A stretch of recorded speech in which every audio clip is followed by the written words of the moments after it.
Jasper, would you like to make a cameo appearance? Sure. Sure. When you guys talk about the game, Yeah. you guys talk about Tennessee, Ohio. I'm gonna tell them how I wanted to do what I wanted to do and shit. Also, I don't know if y'all know, but if someone was watching this right now, they can hear you guys. Oh, I know. Okay. Yeah, we know. That's why you're talking through it. It's also funny. Yeah. What's up, everybody? It's your boy, Riley Puddin Peters, coming to you live. Well, I'm live in a stable location. Dr. Preston is on the road with executive producer Jazzy Jasper Green, coming back from the land of nuts. This is the Trash Talk Tailgate. We are here first week of the first week of the 12-team college football playoff. Yes. I mean, it was insane, man. I think we did find out that if you are the home team for that first round of games, you have a crazy advantage. I think that's something that we saw in all four of the games this weekend was the home field advantage, even though, the college football board, they tried all this different stuff to make sure that there was, equal ability for fans to have purchases. Most stadiums, it was a 60-40 split. But man, oh man, did not a single one of them seem like that was the fact, because the home crowds were rocking, dude. Notre Dame on Friday night was insane. That's probably the craziest I've seen Notre Dame in a long time. Oh, yeah. Penn State. Yeah. Yeah, the snow. Penn State, dude, the unofficial whiteout. Oh, that was insane. Texas, I mean, that was a rip. You couldn't tell who was cheering for who, though. I mean, that was the all-orange bowl, so... But that was a wild game. I mean, they had every famous person, every famous person Texas can get a hold of, they brought in. I mean, they had Matthew McConaughey. I'm pretty sure I even saw Joe Rogan on the sidelines. All the star power that they could pull out. It was insane. And then, of course, finishing it off, the Ohio State versus Tennessee. Of course, and those fans definitely did not. They were loud and raucous, and as you can see in all the scores, I mean, there really wasn't. The closest game was Indiana Notre Dame, and I guess I mean Clemson Texas was pretty close, but Indiana Notre Dame was also very close. I mean, Riley, it's kind of crazy because I think the closest game out of all four games was Clemson Texas, and that was a double-digit win. Yeah, no, I mean that was definitely like in terms of a team actually being able to potentially win that game. I think Clemson had a moment there where they damn near made it a one. Like, if we convert a 4th and goal from the 2, and we don't allow a Jadion Blue 77-yard touchdown, I mean we're in that fucking game. But unfortunately, we did both those things back to back. So. Yeah, that 77-yard touchdown was kind of the bet. I mean, dude, their entire game, it was bad, dude. The running game, you know what? We'll save Clemson. We're gonna go in order. Let's start with Notre Dame, Indiana. Let's start there. We'll get to Clemson in a second. I just wanted to kind of go in order of how they present it to us on television. So, first up, Indiana versus Notre Dame. Now, this was a matchup. I mean, obviously, Indiana was one of the hype teams of this season. Very long undefeated streak before it finally gets cracked late in the season. And, they're a team that, obviously, for reasons, I mean, who's ever heard of Indiana? When has Indiana ever been relevant? Obviously, this season they have this. Yeah, right. Obviously, this season they have this crazy run. And, they get this spot in. And, there's so many teams like that got cut out. Alabama, South Carolina, Ole Miss. Yeah, there's a lot of teams that were upset, very vocal about getting cut out. Indiana was one of the teams. Clemson was one of the teams. SMU was one of the teams that got a lot of heat for being in. But I think this game really just shouts out for Notre Dame for when it was a big game. They just showed up and played different.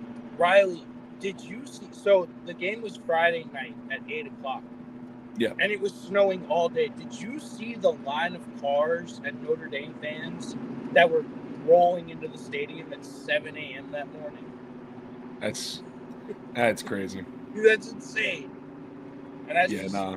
you don't like, and that's what makes college football so much more special than the NFL, in my opinion. It's just the passionate fan bases. I mean, shit. Jasper got to experience it yesterday with two, crazy ass fan bases with Ohio State and Tennessee. Like, in the NFL, most fan bases don't do that. Yeah. But in college unless football, you're the Buffalo Bills. Unless you're the Buffalo Bills, exactly.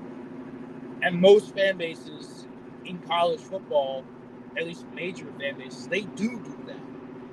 Because they're so passionate. They love their school and their team so much. And that was the other cool thing, is that we didn't get neutral site first round playoff games. They were at home. They were legit home field advantages. In the cold, in the snow. It was awesome. For sure. It was so cool. It was very interesting. That's the truth, though. That the fan interaction being so high is the truth when one of the ESPN highlights of the game is the quarterback at the end of the game talking about how hyped the energy was. Oh, yeah. I mean, that's you're dealing with a big, crazy game when that's what you're dealing with. But, I mean, if you want to talk about the dirty of this game, though, man, Notre Dame, they just showed up and they played full all the way around football. Both teams had an interception, but both interceptions were early and they went back-to-back. So Indiana picked off Notre Dame. Notre Dame followed pretty shortly, picking off Indiana. And besides that, those were the only two turnovers. Didn't really turn into much. I think it did turn into a Notre Dame touchdown, actually, on the flip side. But, hey, not a lot of turnovers. Not a lot of penalties, 5 and 6 respectively. It was just grinded out football, man. It was 4 quarters of the run game, solid defenses, man. That Notre Dame defense, they showed up very consistently. They stifled Indiana's offense. Indiana's offense has been really good all year for the most part. What was it, like 43 points a game this season is their average. Which, I don't care how soft of a schedule you have, theoretically, that's still really damn hard to do week in and week out. Yeah, the average 43 is crazy. Mm-hmm. And Notre Dame held them to 17. I thought Indiana's defense played really well too. It's just when your offense consistently cannot drive the ball and is constantly having to punt and go 3 and out and cannot sustain drives, your defense is going to get worn down, dude. And I really thought, for the most part, Indiana's defense played really well, besides just that one busted 98-yard touchdown from Jeremiah Love. Yeah, man. Let's key it in right now. This is insane. Jeremiah Love is one of the most underrated players in the country, by the way. Ooh, got a notification from my computer that made this play lag. Windows is trying to get me to do stuff. I mean, look at this, dude. Oh, no. Hell no. I mean, he's absolutely gone, dude. There's just gone like a freight train, gone like yesterday, dude. There's just not much you can do about that. And that's to open the game, dude. The amount of momentum you get from a play like that, let alone it being one of your opening touchdown, one of the opening kind of big events. But this blocking here is just, I mean, you want to talk about what you got to do, man. When you're on the 2-yard line, your big men up front, the bubs, the trenches, you got to win, dude. If you lose on the 2-yard line, the outcomes are significantly higher. A safety, dude, losing 2 points and having to give the ball back to Indiana, forget it, dude. And that's what Notre Dame said, man. Listen, forget it. Let's get 98 yards, one play, knock it out, dude. Let's get it done. It sets the tone for the rest of the game. Oh yeah, dude. No, it's Absolutely insane. And I think something that will be a conversation of this game is just, you know, Indiana obviously way too late, but they kind of make this crazy run there at the end, and they get that crazy onside. Let's get the crazy onside. This was wild. The onside was actually pretty crazy. I mean, I was like, what is happening? There's no way this happens. And it did it. It ended up not happening, so that's good. But if you go out there and you score, quick touchdown, get a 2-point off of it, heck, man, that's that kind of energy where you don't know what could happen. Yeah, dude. But man. I think Notre Dame's just a really good football team, and yeah, I think this is kind of cool about the 12-team playoff. There's a lot of really good teams. I don't think, besides you could maybe argue Oregon, but even Oregon has had struggles throughout the year. There's not one dominant like Alabama or Georgia team from years past. Yeah. There's just a lot of really good football teams. And I think that's what's really cool about the 12-team playoff is that there is going to be more parity, because there's not one dominant team. Yeah, and I mean, the next round that we got is definitely going to be insane. One thing I think, we got a lot of good football teams. We got a lot of great defenses. Almost every team that's kind of made it from this point is got like an insane defense that they're going to hang their hat on going in. I think we're going to see a lot of that. But Indiana's got to go play Georgia, Bubba. What do you think? No, Notre Dame. Notre Dame's got to go play Georgia. Indiana. Wow, Notre Dame. I was literally thinking. I literally looked at Indiana and then with the second of the next sentence. Anyways, Notre Dame's got to go play Georgia in New Orleans for the Sugar Bowl. Yep. What do you think? That's going to be really cool. It's going to be awesome. But Georgia, Carson Beck he's probably not going to play. They have Gunnar Stockton, their backup quarterback. Played okay versus Texas in the SEC championship game. I think Notre Dame has a really good chance to win that game. Yeah, man. I mean, the key against Georgia is, can your offense score? Yeah. And, Marcus Freeman is showed up and showed himself to be the kind of guy that makes this season specifically. I think that's a question mark that's been around him for a while, is in the big games, in the big moments, what's the call he's going to make and is it going to work? And I think he's had a lot of trouble that coming in. But this season, and in this season in particular, it seems that he has those moments dialed in. And so, I mean, I think you got to be careful. You got to be very, very careful with the Irish, because if you're not just going to raw out talent them, man, you're going to have to outcoach them, and it's going to be a challenge, man. So you want to hear a fun fact, speaking of coaching Riley? Yeah. Marcus Freeman now has more playoff wins than Brian Kelly. That's insane. Brian Killer Kelly? Yeah, dude. Brian Killer Kelly. Damn, dude. That's insane. Marcus Freeman is proving himself to be a really damn good young head football coach. Yeah, man. He really is. Really well. Yeah. I mean, he's built, recruiting, used the transfer portal very well. I mean, went out and got Riley Leonard from a very hot Duke team. Brought him in. So, one thing about Riley Leonard, this might surprise you, Riley, and this is why I think Notre Dame has a really good chance to upset Georgia. Riley Leonard is the quarterback that in the country that has one of the highest sack avoidance rates in the country. Yeah. Like he's so good at avoiding pressure, getting out of harm's way, and making a play, whether it's with his legs or finding someone downfield. He's really good at that. And Georgia, they're gonna have to be able to get him on the ground. And it's Georgia, so they are perfectly capable of that. But if Riley Leonard can extend and make plays with his legs as well as his arm, and just kind of keep the offense on schedule, by making off-schedule plays, I think Notre Dame has a great chance to win that game. Yep. Yeah, man. Hey, listen.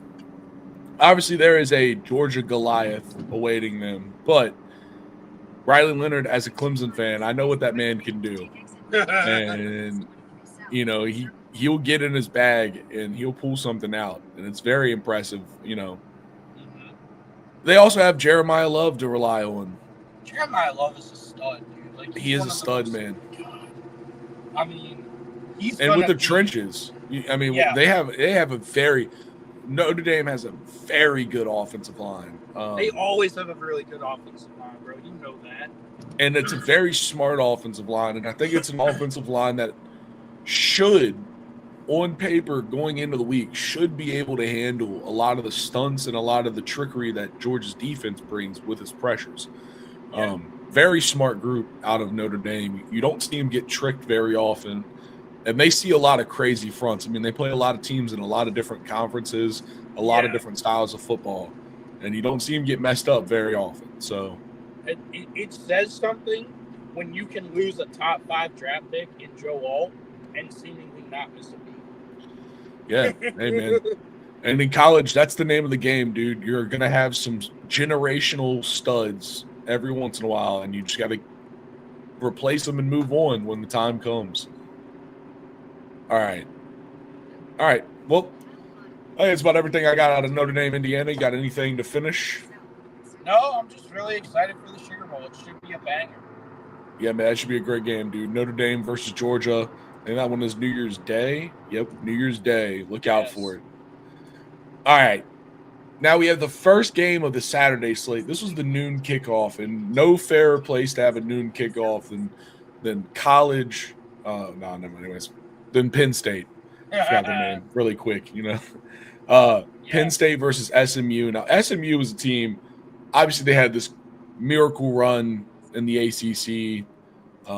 Didn't lose a game in the ACC. Finished the season with only 2 losses, or with only 1 loss. Then they lose in the ACC conference championship game to Clemson on that 56-yard field goal as time expired. And a lot of people were talking about them, like, should they even be in the playoff, And I think this was a team, through even with the outcome, I believe SMU was definitely a team that deserved a chance. I agree. I mean, yeah, Riley, we talked about this. You shouldn't be punished if you go undefeated. You shouldn't be punished for losing a game, an extra game that you had to earn your way in. Absolutely. You shouldn't be punished for playing an extra game. That's bullshit. For sure, especially something like a conference championship. Exactly. They had to earn their way into that game. Yeah. And for me, I think, I don't know, man. This was not the SMU squad that played Clemson in the championship, and this is definitely not the SMU squad that went undefeated in the ACC with only 1 loss early to BYU. I mean, they went up, and I don't know what it was, man. Maybe that 56-yard field goal really messed them up, and I know something like that can. Riley, SMU, I thought they played well. They were moving the ball, and then it was just the turnovers that absolutely crushed them. Like that, the first pick 6 that they threw, they were driving. They were close to scoring, and it just seemed like all the momentum was just sapped. Yeah, and then after that, it was done. They had a couple drives, but I don't know, man. I think the whole time, like, they just didn't look the same. Like, you're right. They had a couple drives where they got some momentum. Obviously, they scored a late kind of garbage time touchdown to make the score look a little better. But, yeah, I mean, this was not the same SMU that we've seen.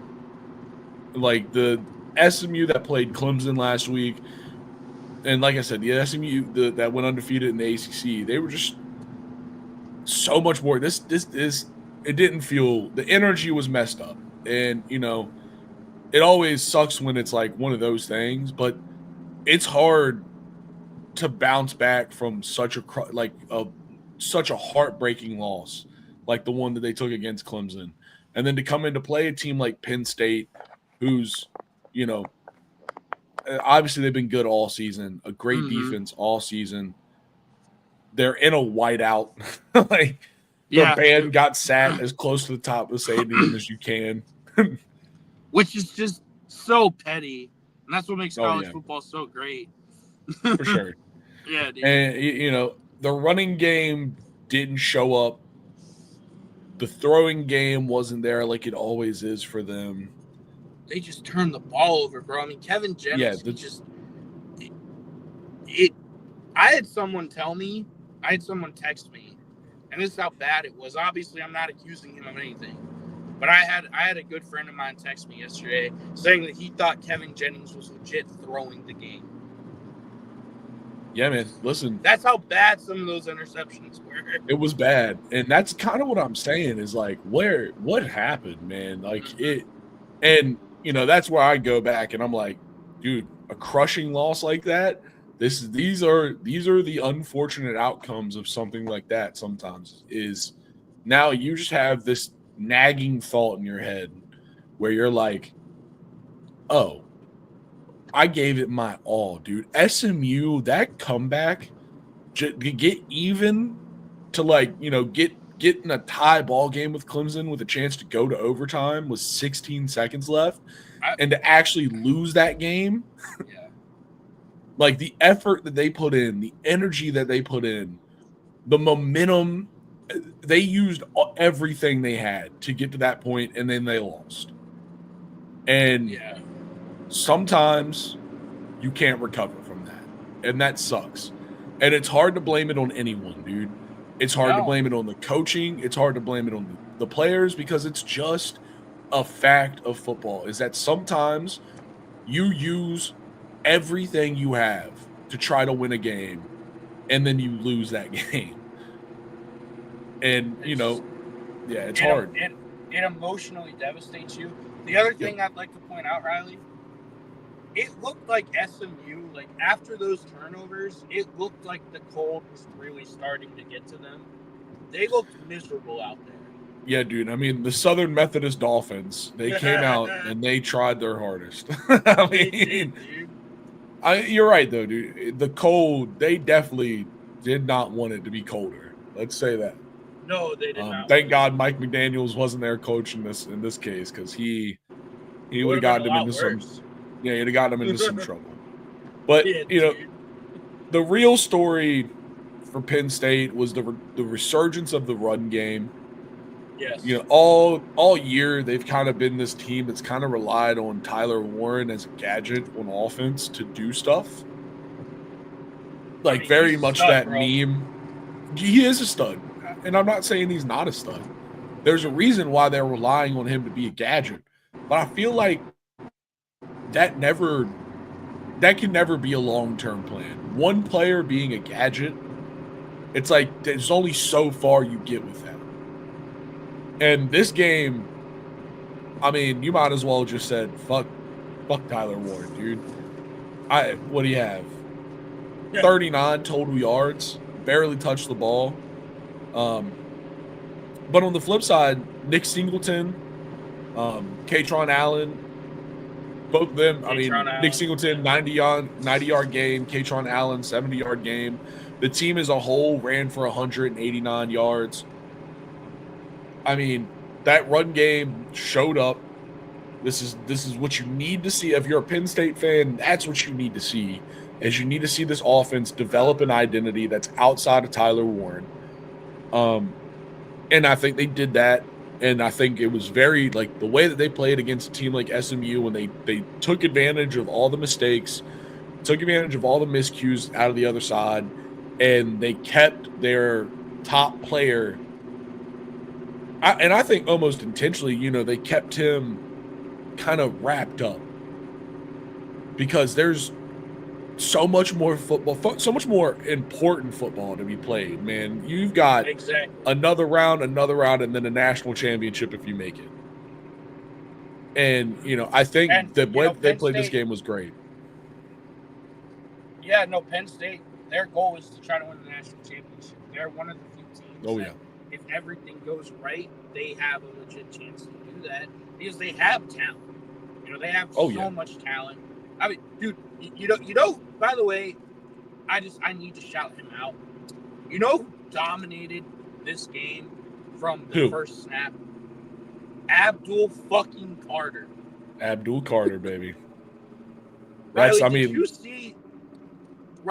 you see the 18-yard sack he had? He had an 18-yard sack, and he was being chokeholded around the neck the entire time, and he was just dragging the left tackle with him until he finally got to the quarterback. There's some insane ones. Abdul Carter is a beast. He's going to be a top 5 draft pick most likely. He's not getting out of the top 10. Yeah, man. He is an insane player. He's a stud. He's an absolute stud. And SMU, they could not block him. They couldn't block him at all. And it's just, you could tell he was just having fun. He was out there smiling, laughing, joking. He looked like a little kid out there because he knew there was nothing they could do with him. Yeah, dude. That's a fun feeling sometimes when you're on a football field and you're just playing with a bunch of people and it's like, oh, who's this guy? And you're like, nah, these kids can't compete with me. Like, that's a fun feeling. Sometimes you can just see the NFL talent on a field. Oh, yeah. I don't know, dude. I don't know, dude. A lot of NFL GMs and scouts, they for some reason can't see it. So, Hey, man, listen. It's because they don't watch the games before doing their job. They just show up. That's true. Which I get. Hey, listen, sometimes you just gotta show up. Who does their homework? Who wants to do their homework? Exactly. Bro, the TTT always does our homework, bro.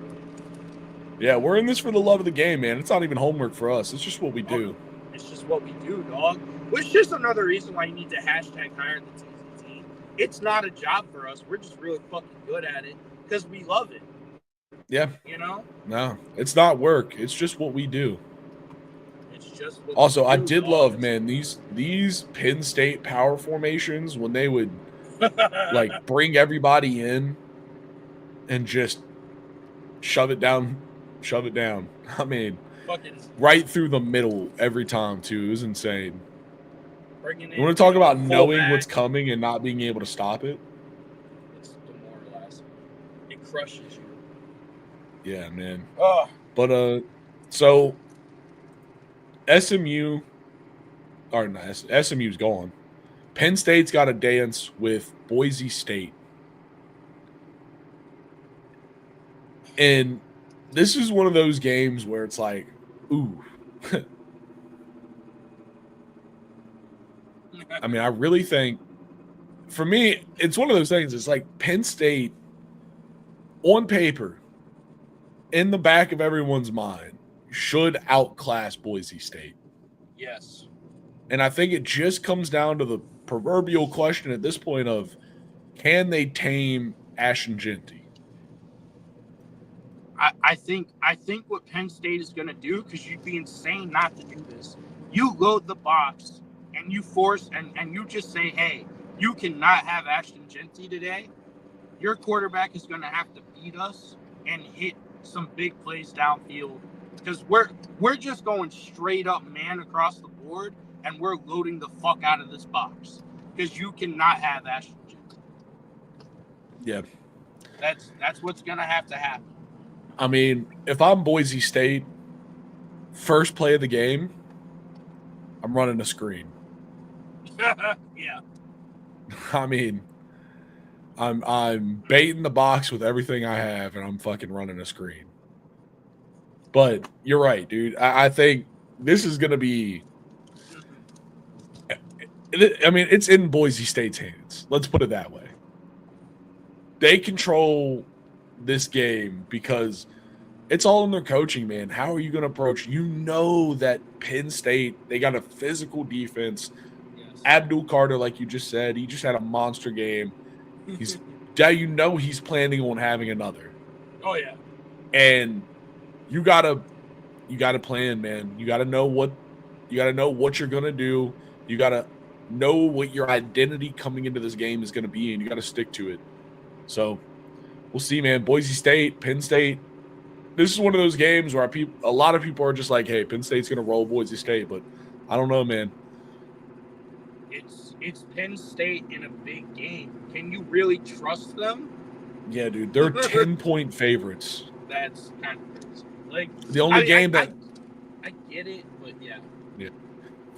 Man. I think it's just people underestimating lesser teams that they haven't seen or haven't heard of, and I think there's a reason why Boise State got themselves a bye week. Yeah, gotta be careful. Gotta be careful. Their one loss was maybe the best loss of the entire year. It was a 3-point loss on the road to the number 1 team in the country at Oregon. Yeah. I mean, well, speaking of Oregon, let's talk about the game that gave them. Actually, no, never mind. Next is Texas and Clemson. Fuck, that would have been sick. That would have been a good one. But all right, it's time to go talk crap on the Tigers. I mean, this game, Riley, you kind of did it to yourself, bro. Antonio Williams scores the first touchdown for Clemson to go up 7-0, and he does the night in the first quarter. No, you're just asking to get shit on. Can't do it, bro. I'm sorry. Yeah, man. And then after that, I mean, the worst part was literally he does that, and then we just kind of stagnated. I mean, obviously Texas has got a very good defense. A lot of people, as they talk about it, they call them one of the best. But I think this week, really, dude, their offensive line just played insane. Yeah, I mean, Texas's offensive line was out the ass. Kelvin Banks came back from injury, and he played really, really well. Texas's left tackle. He's going to be a top 5 pick, most likely. I mean, he's a stud. Yeah, he played well. And honestly, not really, though. Kelvin Banks was their worst offensive lineman this game. Their best offensive lineman was their true freshman who played in Kelvin Banks' spot last week against Georgia, and then this week came in and played right tackle. Dude, that dude was a dog. All of those big runs, it felt like he was involved. Yeah. I mean, and like you said, Kelvin Banks is a top pick, dude. He is not a slouch. There is nothing about that man that is easy. But this team, I mean, God, just big gaps. And it's not like Clemson has a squishy defense. I mean, we've been a little susceptible to the run, but man, not like that. No. And it just felt like whenever Clemson got a little bit of momentum to get themselves back into this game, because Clemson fought back, you have to give them credit. Clemson was fighting back all game. You never see a Dabo Swinney team quit. Like, that's the one thing you can say, is they have a great culture there. They're never going to quit. But it just seemed like every time Clemson got momentum, Texas just immediately ripped it right out of their hands. With, a 77-yard touchdown run by Blue. Or, that's what it felt like. Yeah, I mean, it was like, and there was some moments where it's like, I mean, for me, one big moment, Clemson's second offensive drive, we got it to a 4th and 2 right around midfield. And instead of going for it, we punted, and then Texas drove all the way down and scored their second touchdown. Just handedly. Didn't even look like we were, playing on the same football field.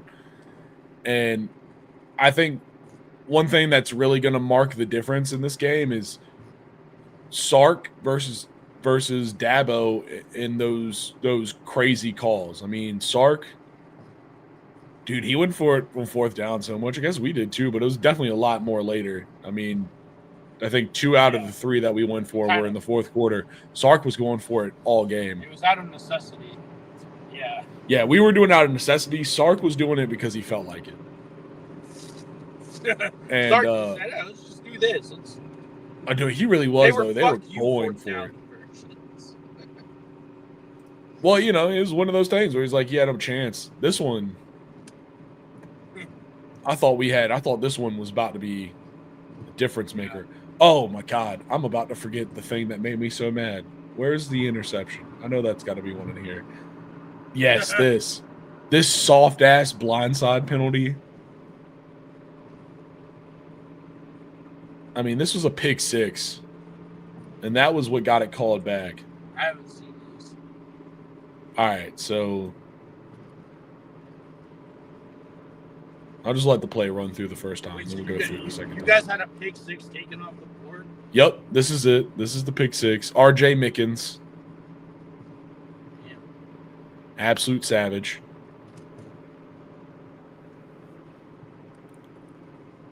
Are they going to read? All right. So this is the Quinn Ewers throw. Boom. Bounces. R.J. Mickens.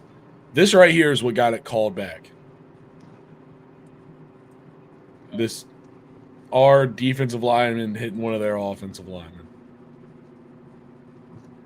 And really? Dude, I'm not fucking with you.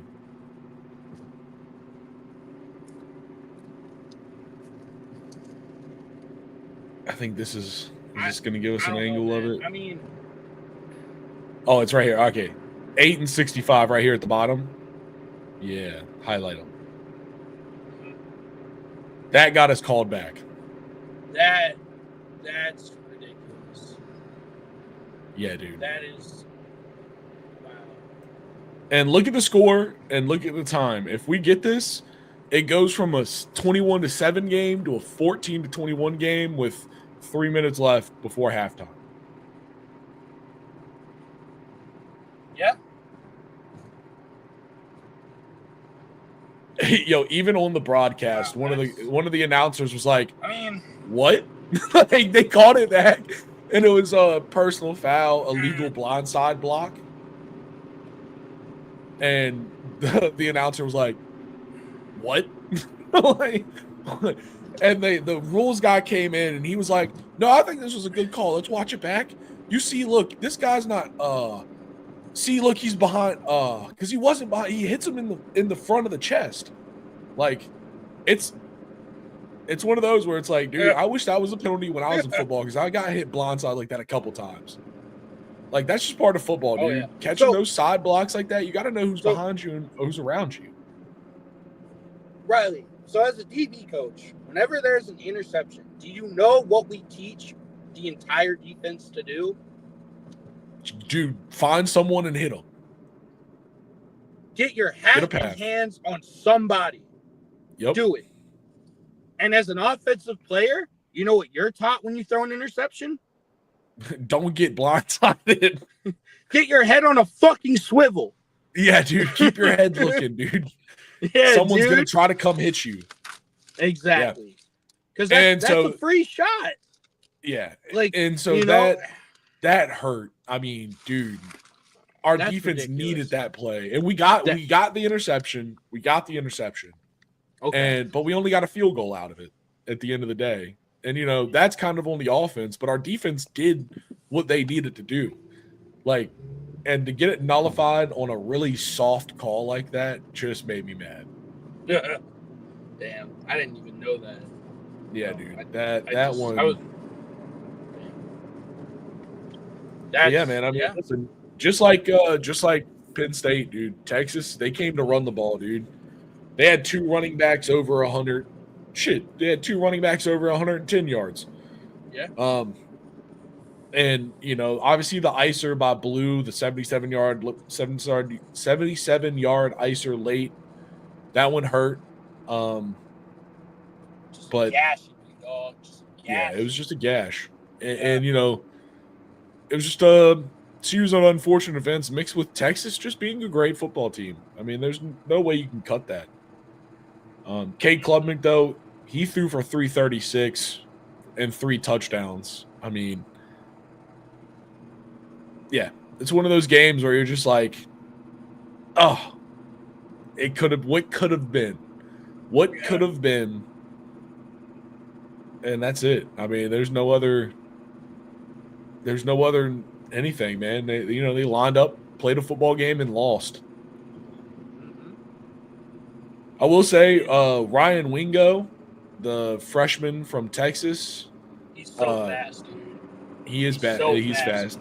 Yeah. And with the wide receiver injuries that Texas has had, he was definitely their top target. And I will say, Clemson, they held him to 2 catches for 23 yards, and then he had one 7-yard run. But so that was something I was really. I mean, our young corners, Avion Terrell and Amarion. No, not Iron Man. Close name to Amarion Hampton. Something Hampton. Ashton Hampton. Yeah. They played great. Besides, Avion Terrell did have like 3 PIs. It's like crazy. All of them just soul crushers as they always are.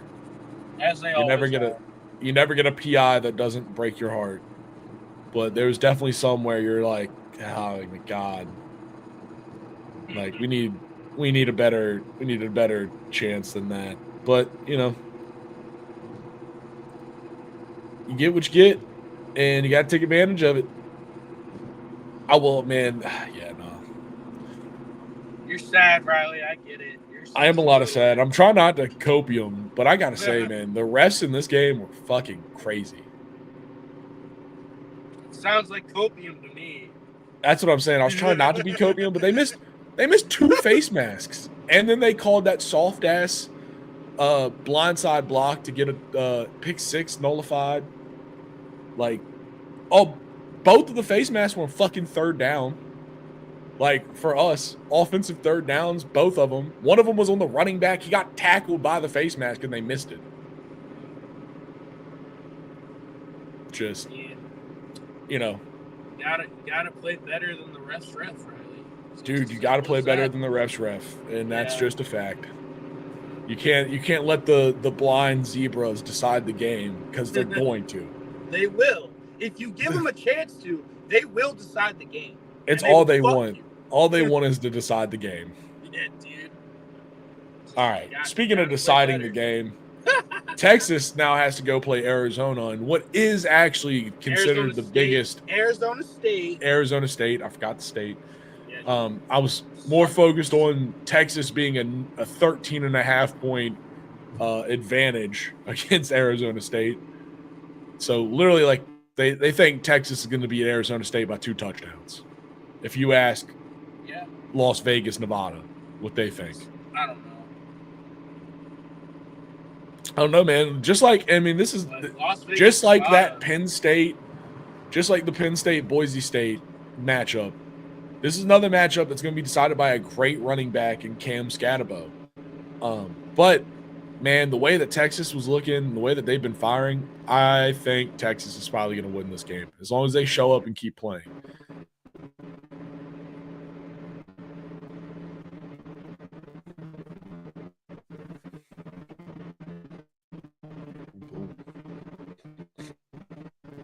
Because really, if there's anything that's crazy, doubting a team like Arizona State is kind of wild. You hear me, Riley? Yep, you're back. Hello? He's there. He's gone. Yeah. He's back. I just... Texas, Arizona State. Oh, he's gone. He's gone. But yeah, man, I think Texas... Arizona State's got to be one of those programs where you're like, they're good. They won the Big 12. They earned their spot here. But Texas is a very, from head to shoulders, squad. And I just don't think Arizona State's going to have the personnel to put them down. I just don't think it's going to work that way. And I am going to try to stall here while we wait for Dr. Preston to reconnect because it's kind of hard to want to talk about this Ohio State-Tennessee game without Dr. Preston and Jazzy talking about visiting with the fans. But in their absence, I will say, who expected the kind of steamrolling that we saw out of that? Wow, what a crazy game. 42-17 being the final score of this game. There's a couple of the games that were in this week's matchups where I've been like 42-17. All right, I believe it. But Ohio State, Tennessee is not one of them, man. I thought Tennessee would have a chance to do something. They've got a lot of talent, man. They've got a solid defense. They got a very solid offense. Obviously, they got a young, kind of inconsistent quarterback in Miko Iamaleava, but they got a solid run game. They show up. Dylan Sampson shows up lots of games. Oh, he's back. Yeah. We have the doctor. He's returned. He's back. He's blowing out backs. Am I back? He's back. Oh, hell yeah. Oh, yeah. Just in time. Yeah. We are talking about Ohio State, Tennessee. It's that time. It's that time of the day. And I was just saying how out of all of the games of this week, this one being as much of a blowout as it was is kind of one of the big surprises. But so me and Jasper, say hi, Jasper. What up? Yeah, so me and our executive producer Jasper, we were actually able to go to this game, and we're doing a thing where we're traveling, going on the road, and we're talking to fans, asking them questions, seeing how they feel, getting reactions, all that stuff. We're gonna have all that content out for you very soon. But I was telling people all throughout the day that I thought this was a bad matchup potentially for Ohio State. Is Tennessee with James Pierce Jr. and that entire just rotation of D linemen that they have. I thought their D line as a whole was better than Michigan's.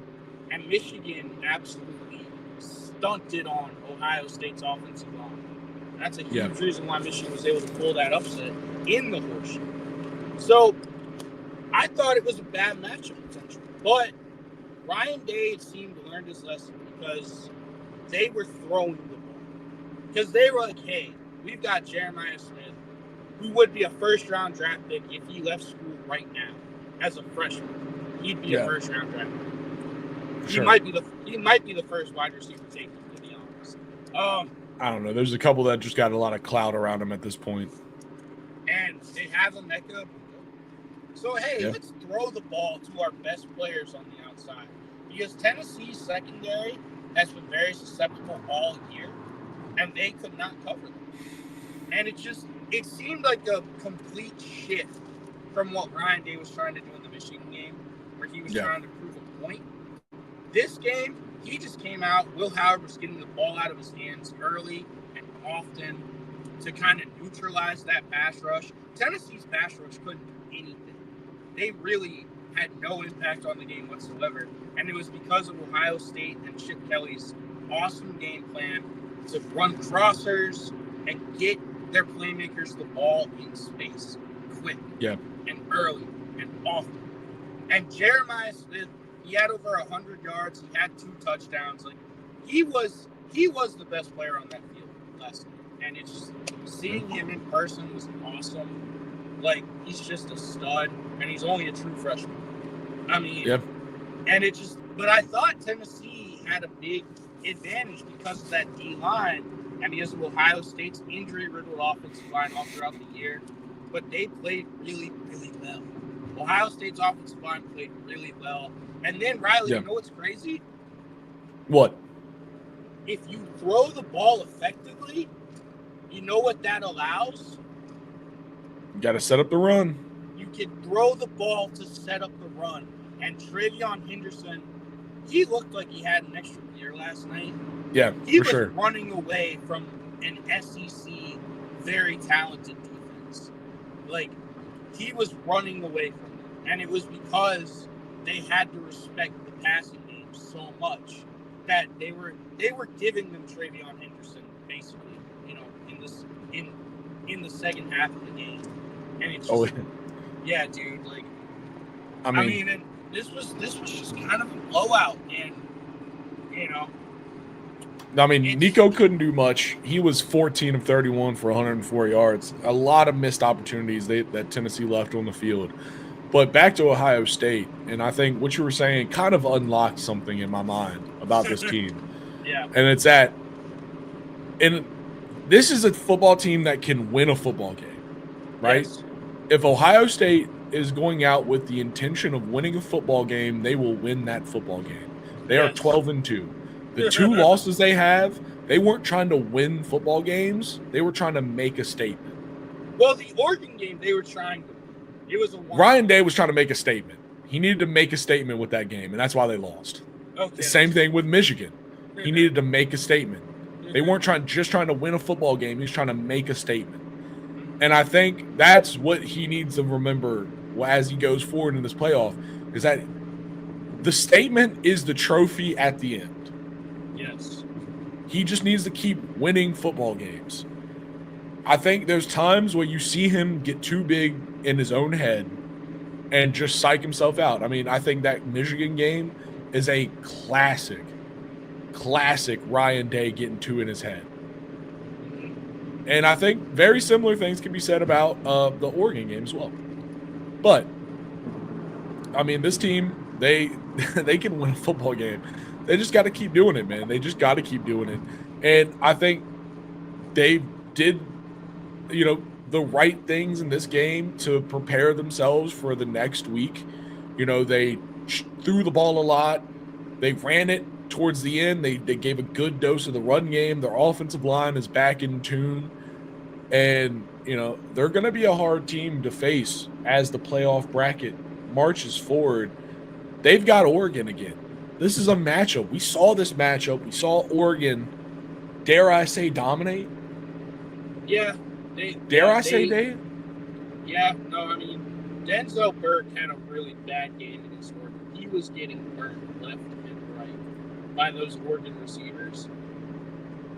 Yeah. I'm going to say this, Riley. I don't think this is too much of a huge statement.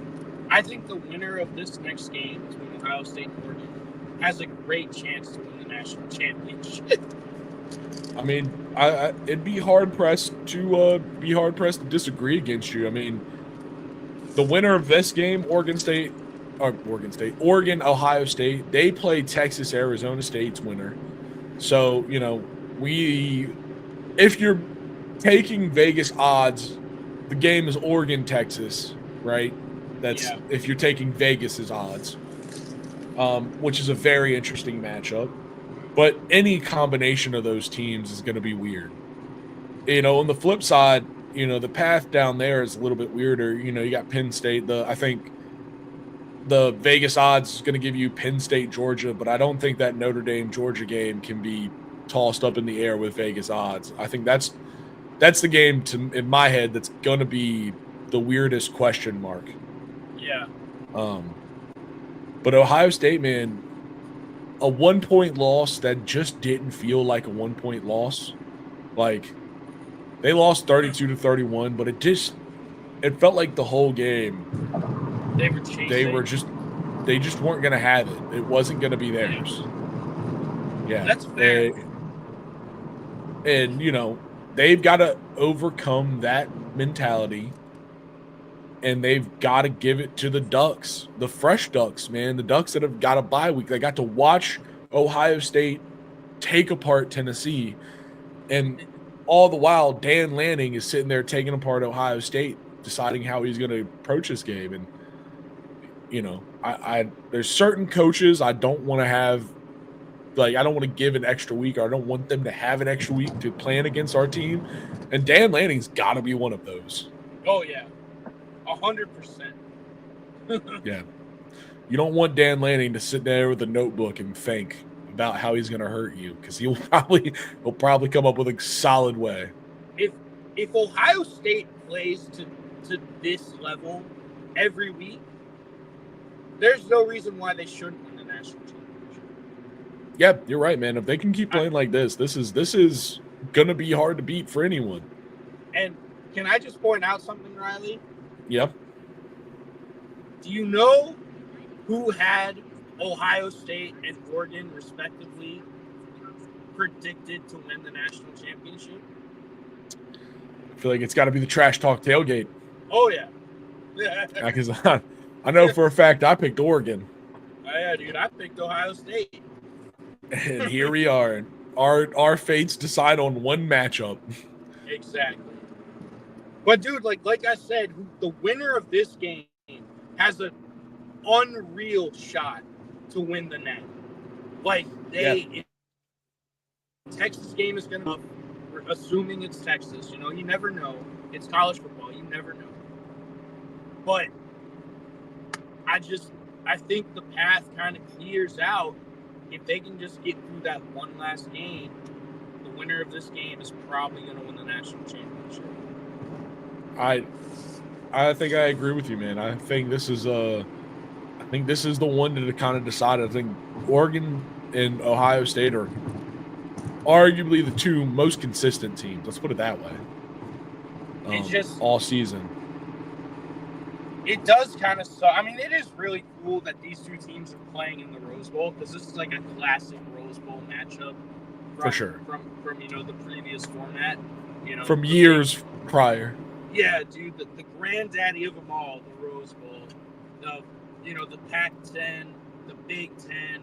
That's always a huge thing. So that's really cool. But you do kind of wish that these two teams were on the opposite side of the bracket. Yeah. You know what I mean? Yeah, but hey, listen. I think there's going to be some great matchups out of it. I think Texas, Arizona State, dude. Imagine if Arizona State makes a miraculous run and wins. How fucking crazy would that be, dog? I mean, listen, they're here for a reason. Yes. Yes. Yeah. Now, Riley, can I just say something though? Yeah. I can't speak to the other atmospheres because we weren't there. Like I wasn't there personally, but I saw all the atmospheres. But that atmosphere in Columbus, Ohio, was unreal. It's one of the best experiences I've ever had, and I think Jasper can attest to that. It was fun. It was a lot of fun. Crazy. And I just, bro, when it was obvious that Ohio State had that game in hand and they were going to win that game, the entire stadium started chanting SEC, SEC, SEC. It was awesome. Heck yeah.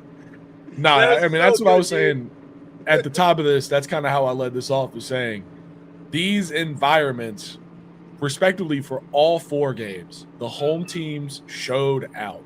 Yes. I think this was some of the most exciting college football, like just environment-wise, just stadium-wise, I think it's ever been. I mean, I think there's some real energy to that. I agree. Oh yeah, man. And then the other thing is, a lot of people. So I saw this throughout the day yesterday. I saw a lot of media experts. I put that in quotes. They were saying that because SMU and Indiana got blown out, that they didn't deserve to be in it. Oh, we should have put in Alabama, or we should have put in Ole Miss, or we should have put in South Carolina. Well, you want to hear a fun fact that kind of disproves that theory, Riley? Tennessee got blown out worse than all of them? Yes, that. I'll get to that. But the other thing is that in the 4-team playoff, where we had 4 teams, where you could it was a lot easier to say, okay, these are the 4 best teams. Like, these are the 4 best teams in the country, as opposed to 12. Because if you have 12 teams, naturally, the more teams you have, the more flawed and not as good they're going to be. You know what I mean? So in a 4-team playoff, you can really say, oh, these are the 4 best teams because they don't have that many flaws. But, so you want to hear a fun fact about the 4-team playoff, Riley? What about it? In the 4-team playoff, there were 20 first-round matchups. There were 20 total first-round matchups. Like, I guess you call them the semifinals. Yeah. Out of those 20, 12 of them were decided by 17 points or more. So this is not, like, blowouts are nothing new. Yeah, and guess what, Riley? If you put in more flawed teams, the more flawed teams you have playing against better, more quality teams, you're going to get more blowouts. So it's not a matter of, were they deserving or not? No, all those teams were deserving because they lost either 1 or 2 games. If you want Alabama in, don't lose to a bad, shitty Oklahoma team. If you want South Carolina in, don't lose to Alabama and LSU. Like, they had 3 losses. If you want Ole Miss in, don't lose to a bad, like, to a mediocre Florida team. Yeah. And a Kentucky team that had 1 SEC win all year, which was Ole Miss. Definitely mediocre. Yes, yes. And so, no, they were all deserving to be in there. It's just the problem, and this is why I was against the 12-team playoff, because it's hard to win a national championship. Not every team is deserving of winning a national championship. That's just the reality. And if you have more flawed teams, they're still good teams, but they have flaws. And when you play great teams, your flaws get exposed. And, absolutely. You know, just so it's not a problem of if they were deserving or not. It's the problem with the format itself. You know what I mean? Yeah. I get it. Yeah, for sure. No, blowouts are going to happen when you have amazing teams. And here's the other thing, Riley, because you brought up Ole Miss and Kiffin and Tennessee. So I don't know if you saw this, but all day yesterday, Lane Kiffin, who's notorious for tweeting, and he's kind of a Twitter monger, I guess. He loves Twitter. He was going off about how Indiana and SMU clearly did not deserve to be in, and how Ole Miss and Alabama and South Carolina all did deserve to be in. But do you know who stopped tweeting when Tennessee was getting blown the fuck out? Yeah, right? Yeah, dude. Oh, man. Isn't that weird? Bro, I hope Lane Kiffin's okay. Yeah, I hope nothing bad happened to him. He had to go buy a new bottle of bleach. That's all that happened. Joey Freshwater. Oh. All right. Let's finish this off the way that we always do. Let's do it. It's Sunday. We've got some NFL games. Let's just run down the list real fast. Yeah. Giants, Falcons at Mercedes-Benz. Michael Penix Jr. first game. What do you think? I mean, dog, it's got to be the Falcons. I mean, I don't care. You can have a rookie quarterback in there. The Giants are just that dog shit. The Giants are bad. They're a bad football team. And the fact that I don't understand how people didn't see this during Hard Knocks. Like, they were going nowhere fast. Like, they're not built right. They're not a good football team. Give me the Falcons. I'm also going to take the Falcons. We have the Lions versus the Bears in Chicago, Soldier Field. Despite all of the Lions' injuries, they've been decimated. They're having to get other teams' practice squad players on their roster just to field a defense at this point. Like, they've been gutted by injury. The Bears are still the Bears. I don't care, dude. The Bears are the team that in the first half of football had more punts than they did total yards. Yeah. After Caleb Williams texted the punter, we're not going to punt that much. It's still the Bears, bro. Give me the Lions. Give me the Lions as well. I'm with you. The Browns versus the Bengals in the Ohio is Mid Bowl. It's in Cincinnati. It's crazy, dude. We just passed. We passed the Bungle Stadium yesterday, didn't we, Jasper? We did. We poured one out for Joe Burrow. We did pour one out for Joe Burrow. And because of that, this is crazy, Riley. The Bengals are still technically not eliminated. They are not. They have a flawed. Yeah, they need almost everyone to lose out, and they have to win out. But they can do it. They can do it, dude. I'm still riding with my boy Joe Burrow. Give me the Bungles over the Browns. It's the Browns, dude. I got to take the Bungles. There's no way.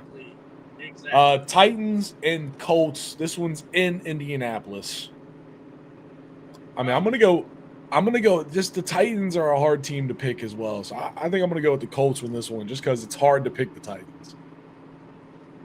You know how I feel about AR-15, Anthony Richardson. I do. I like Mason Rudolph, dude. They benched the Mayo meme himself, Will Levis. They benched him. I like Mason Rudolph. I think he's a solid backup. What? Give me the Titans. He's going to get hit in the head by another helmet. Yeah, dude.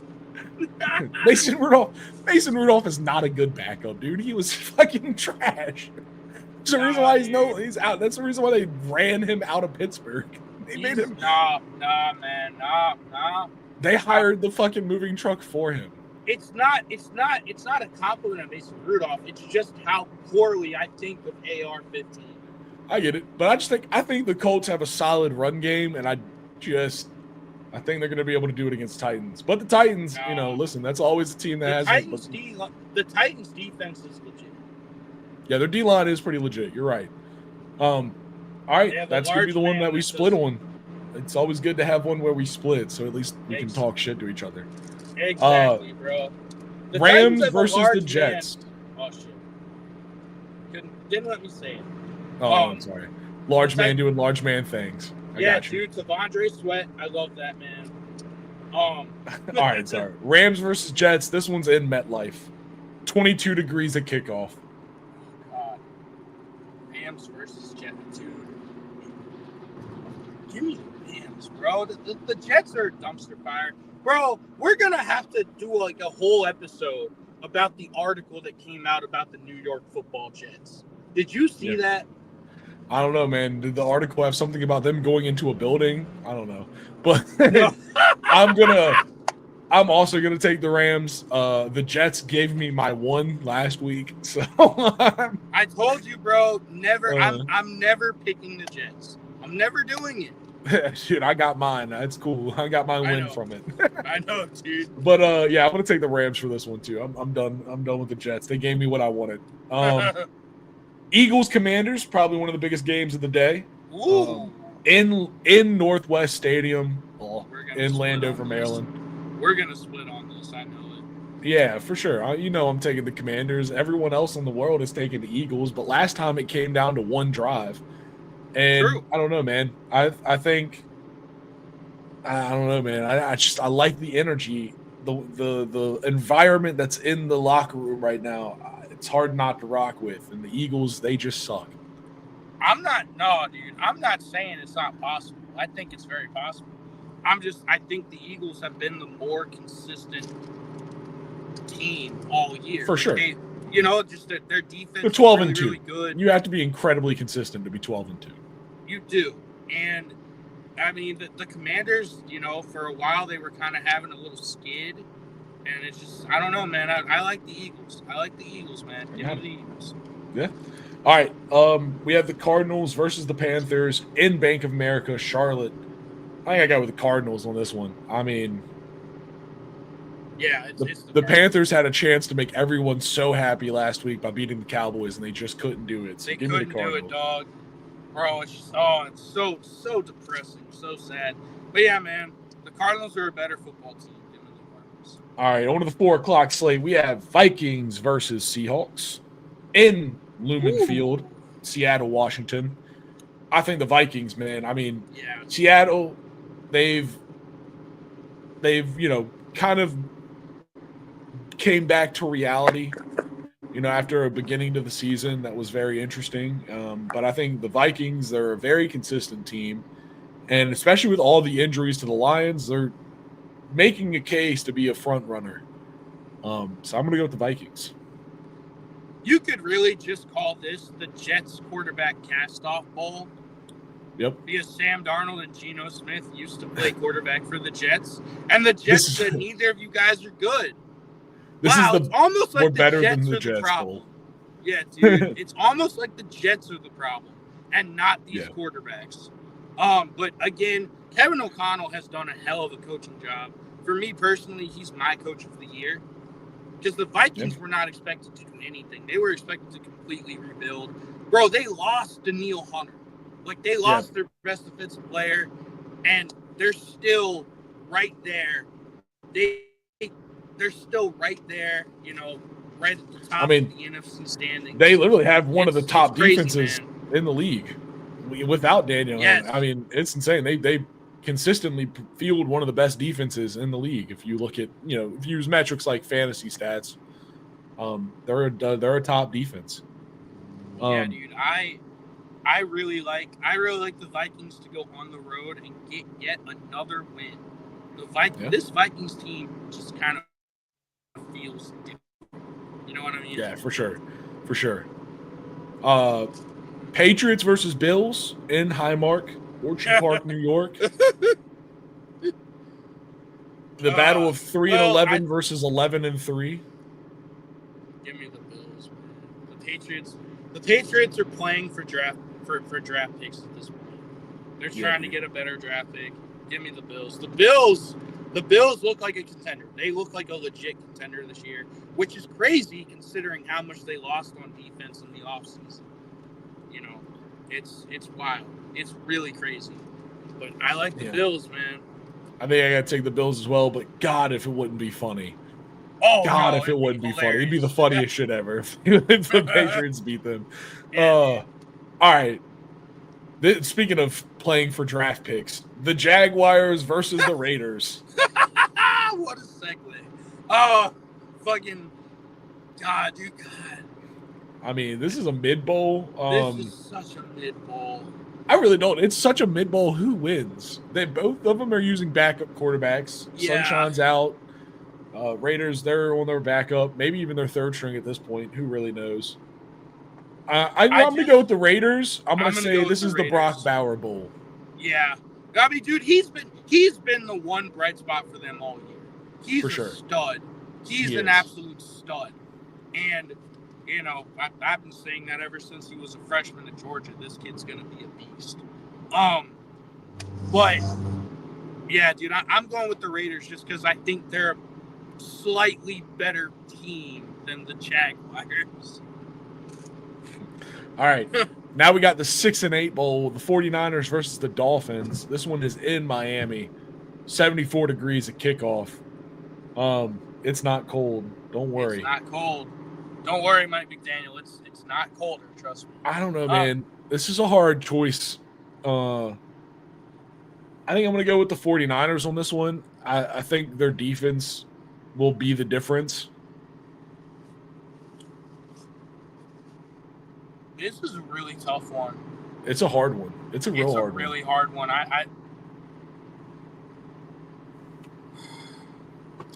Both these teams, they potentially had something to play for, but now they kind of don't. Like, the Dolphins are not technically out of it, but they need a lot to happen, kind of like the Bengals. I mean, it's just, you just have to kind of wonder, like, what are both these teams' motivations throughout the rest of the season? They're playing for Dan Soder's love. I'm gonna take the home team. I'm gonna take the Dolphins. I mean, but dude, that is like a coin flip. It's such a coin flip. It really is. Dude. I'm taking the Dolphins though, just to make it interesting. All right, and to round out the Sunday slate, the 8 p.m. game, we have the Buccaneers versus the Cowboys. I'm taking Tampa Bay. I'm doing it quick. Dude, it's Tampa. Bro, it's Tampa. Bro, another case of a poverty franchise fucking casting off a great quarterback who was just in a dog shit situation. Bro, I'm so happy for Baker Mayfield. That dude is balling out. Hell yeah. All right, last game, Monday, Saints versus Packers in Lambeau, 29-degree kickoff. I'm going with the Packers. Did you see what my boy Spencer Rattler was doing this week? No, what was he doing? Cold plunging? No, well, sort of. This motherfucker was working out all week in the fucking cold freezer of their practice facility to get ready for Lambeau. Got to be ready. Yeah, dude. Bro, I love Spencer Rattler, but I think the Packers are a better football team. The Pack, they're a great football team, man. The NFC North, probably the most terrifying division in the NFL right now. It's just so funny, bro. It's like You know that meme of the fucking dragon with the four or with the three heads. Yeah, And one of it's them with the just- four heads. The three are mean, and the one's goofy as fuck. Yeah, dude. It's the Bears. Yeah, it's the Bears. That perfectly sums up the NFC North. The Bears dragon head has painted nails. Yeah, dude. I don't know, man. He's kind of stopped that. Have you noticed that? Well, when you're not winning, you can't be No, expressive and losing. That doesn't work. no. That's no. All right. Then people just think you're a dick. All right, man. This was a beautiful episode. This was a wonderful week of college football. We got a great slate of NFL games for today. So come in at 11:30 p.m. to the late night Sunday wrap up. Trash Talk Tailgate. YouTube.com/@TrashTalkTailgate. So for me, putting Dr. Preston, and Jazzy on the road. This has been a beautiful episode, folks. Yep. Thank you for joining. Peace.